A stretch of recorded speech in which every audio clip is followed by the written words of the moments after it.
game, man. He was always a wonderful human being. Him and his wife were, his wife especially was very supportive of him and of ECW, and they did anything for us, bringing us, baked goods and shit like that for backstage, And he was a trooper and he was cool as hell, man. Yeah, he got lumped up pretty good though. He got lumped up pretty good. You're getting a lot of questions right now, and I just need to let them know that right now we're trying to stick on topic with the Yep, anarchy yeah, rules for the yeah, time being. yep. So please let me know. We'll try to go back to We'll them. try to go Yeah. back to them. Hope this game's while I'm walking around the room. So these aren't anarchy rules questions. These are just you guys got to stick to the what we're going We'll through. try to, and we'll finish up on anarchy rules anyways. If there's any more questions, just drop them right now. But just the bottom line is, I'm going to do this occasionally. Maybe not every Thursday night, but every other Thursday. I'm going to put a match out on Facebook, and you know, uh, have hopefully everybody tune into it, watch it, almost as a group, and discuss it. Just one of my all-time favorites. Great match, ECW match, classic match.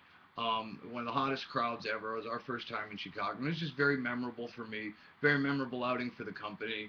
And it was a real turning point in the Just Incredible character, because that's when I really went from being a tag team Impact player wrestler to a main eventer, and it was just kind of the start of the Just Incredible push to main event. So it was just really cool, and you know, don't have one of those ECW moments and Just Incredible moments, I guess.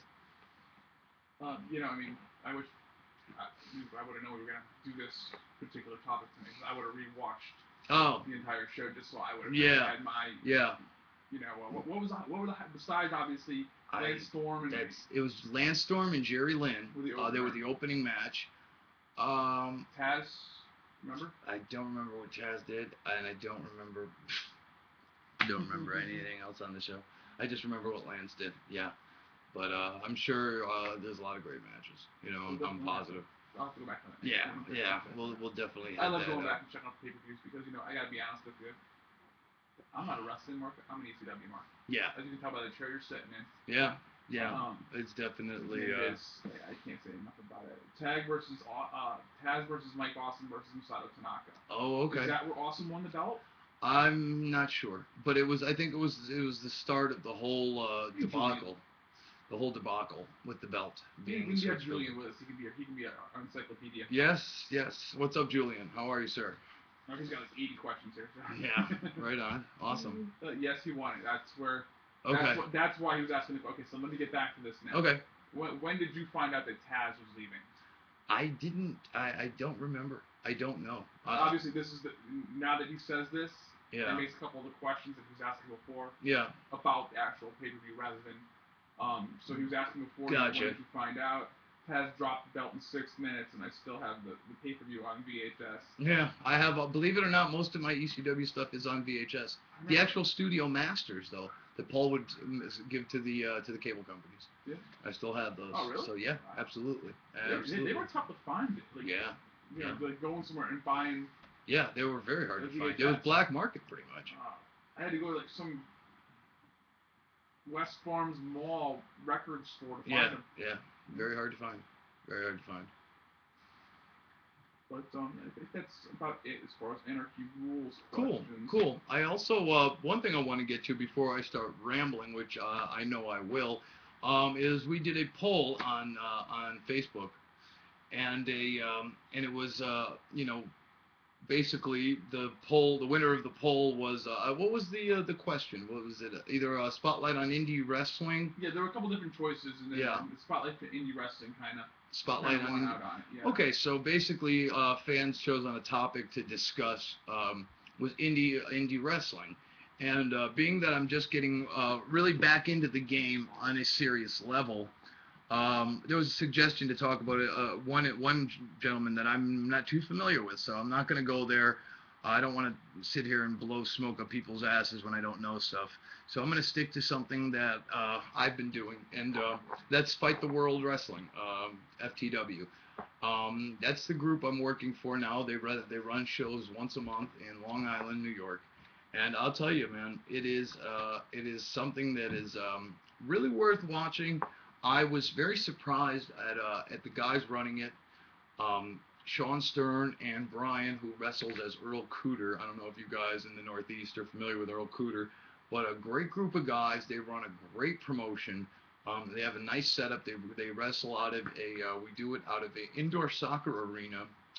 They have a big Tron. They have their own well-produced entrance videos, and they have the wrestling ring lights up, so the whole building goes dark except for in the ring, and just a real nice setup. Great, great, great core group of wrestling fans. They show up every 3 or 4 weeks that they run, and the talent is there. They use a lot of the New York guys. Myself, Grim Reefer. Who are some other guys that So are we got locally on the show? Jay Lover. Yeah, yep.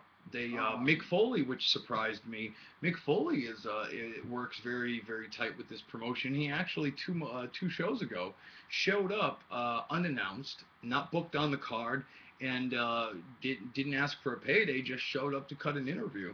And when you have a promotion where anybody like a Mick Foley could show up unannounced, and you can get a guy of that caliber on your show, it's a real pleasure for the fans. So it's almost like a must-see thing where fans say, hey, I don't want to miss this show because, Mick Foley was at the last show and he was unannounced, and hell, the promoters didn't even know he was going to show up. So it's one of those things where, yeah, literally, he just strolled in out of nowhere and said, hey, guys, and cut a promo and entertain the fans. Balls Mahoney's a regular there as well.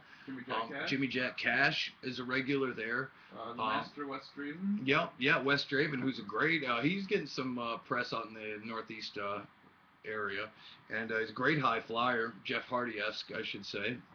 Riddick Stone, who's Yeah. a good friend of ours. Yeah, very, very big guy. A lot of promise.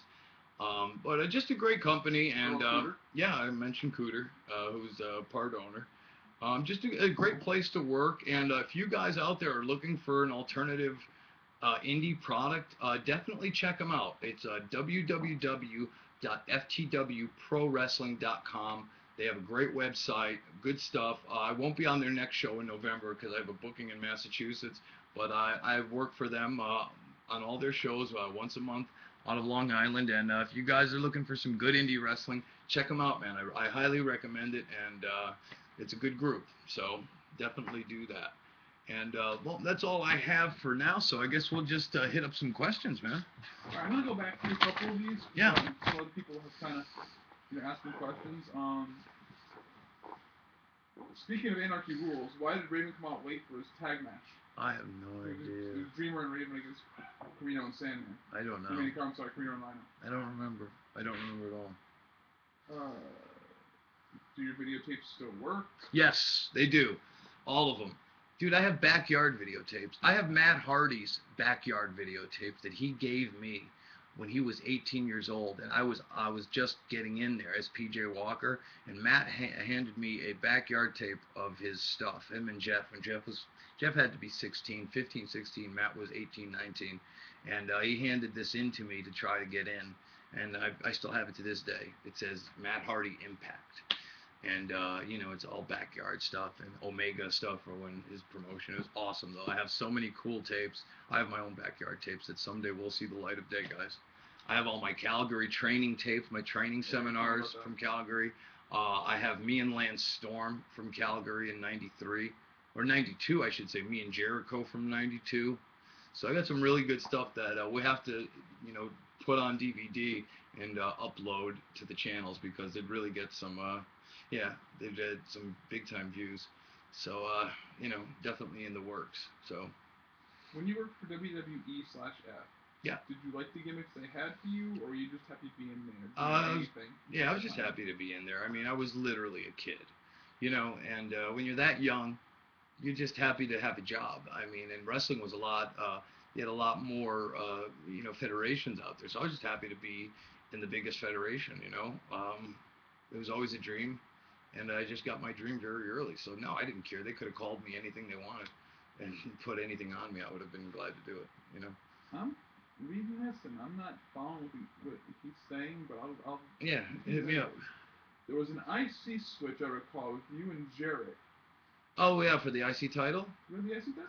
No, what had happened was, if I recall this correctly, I'm recalling it correctly, but I hope this is what he's talking about. On Wrestling Superstars, that's when they had their Saturday morning show when Superstars was on syndicated.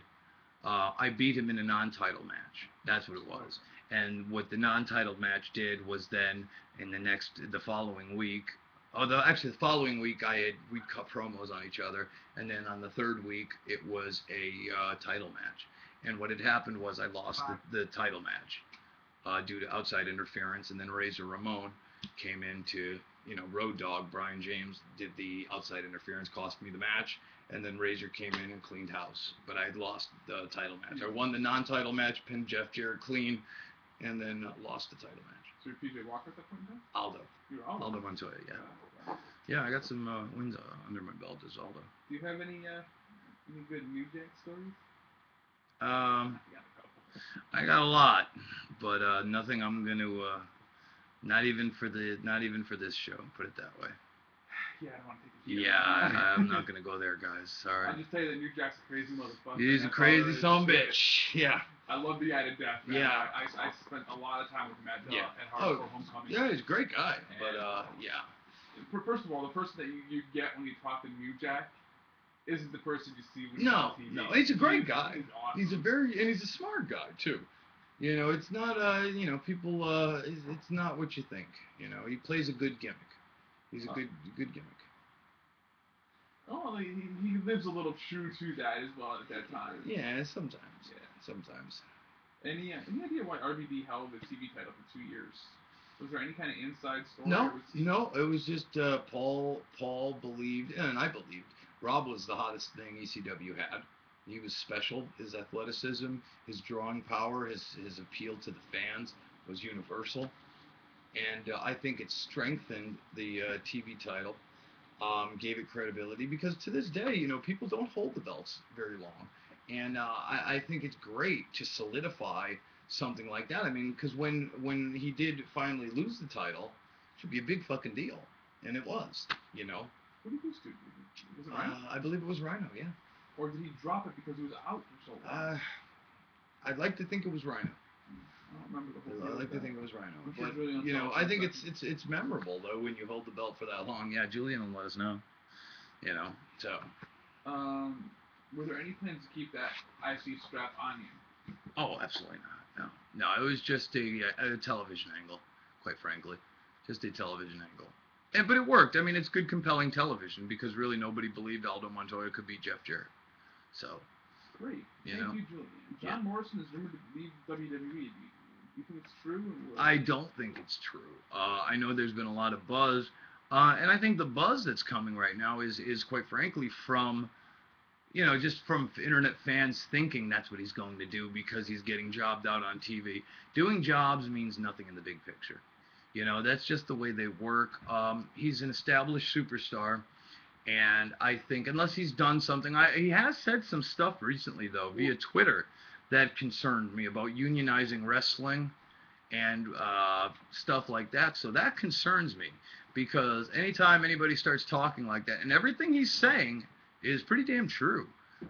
So, I give him credit for saying it, and he's absolutely right in saying it. But I think that he might have taken a little heat. But no, I don't think he's going to go anywhere. I think he's too established, and he's too big of a deal right now to just up and leave. And quite frankly, I think even he realizes it, that TNA is not a suitable. I think everybody that does go that route, Christian, who else has gone there recently? Recent. I mean, you got Mr. Kennedy went there, but it wasn't by choice. Yeah, but some of the people that basically, what I'm trying to say is the people that go there get a rude awakening. Yeah. And they're very disappointed with the way things are run. So, I don't think he'll be going anywhere. If it does, it'll surprise me. It'll. Huh? I'd blow somebody for a TNA gig right now. Well, TNA. I hope TNA does well. I hope TNA does well. Because if the wrestling business. If TNA does well, the wrestling business is doing well. And right now we need competition, and WWE is ripe for the pickings.